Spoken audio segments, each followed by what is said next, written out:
अस्सलाम वालेकुम।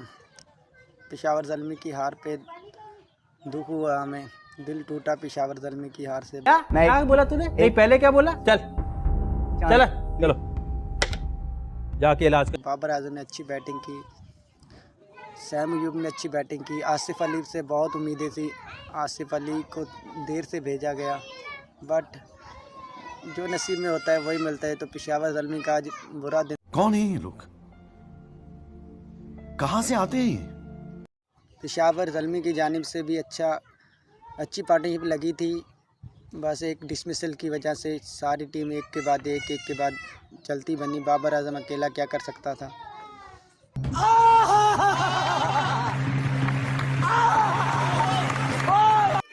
वैसे जो सैम अयूब ने और बाबर आजम ने बैटिंग की, आमिर को जो लगाए, वसीम जूनियर को लगाए, वो दिल खुश किया। बाबर आजम ने आज पावर हिटिंग दिखाई अपनी, उसने दिखाया कि अभी मैं काबिलियत है मुझ में, मैं तेज़ खेल सकता हूँ।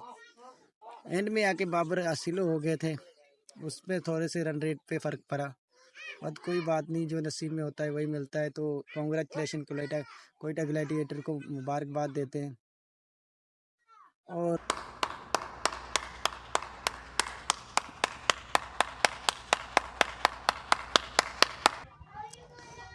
और मोहम्मद ज़ीशान का अच्छी बॉलिंग थी, बट सुलेमान रिशाद ने अच्छी बॉलिंग की, उससे एंड में आके अच्छा कमबैक किया। बट वही बात आ गई थी यार, दिल टूटा है, अफसोस हुआ हमें पेशावर ज़ल्मी की हार पर। यार इतनी अच्छी टीम है, पावर हिटिंग से भरी हुई है, बस थोड़ा सा राजनीति से दूर रहना चाहिए हैं? अबे पढ़ाई लिखाई में ध्यान लगाओ, IAS बनो। आज बहुत खुश किया, छोटे डॉन को आज अपॉर्चुनिटी मिली और उसने पूरा फ़ायदा उठाया। जैसे रॉय ने अच्छा साथ दिया, उसके छोटे डॉन को मैन ऑफ द मैच दिया गया, बट वो काबिलियत बनती थी। 74 रन और 47 बॉल पर किए छोटे डॉन ने, और 75 रन किए 48 बॉल पर जैसन रॉय ने। तो अच्छी पावर हिटिंग की इन दोनों ने भी, 156 की पार्टनरशिप की।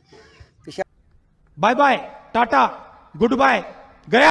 मैंने वीडियो में बोला था कि बाबर आजम 50+ स्कोर करेगा इंशाल्लाह, तो बाबर आजम ने किया, वो दिल रखा मेरा। Thank you Babar Azam. अल्लाह हाफिज़ पाकिस्तानी।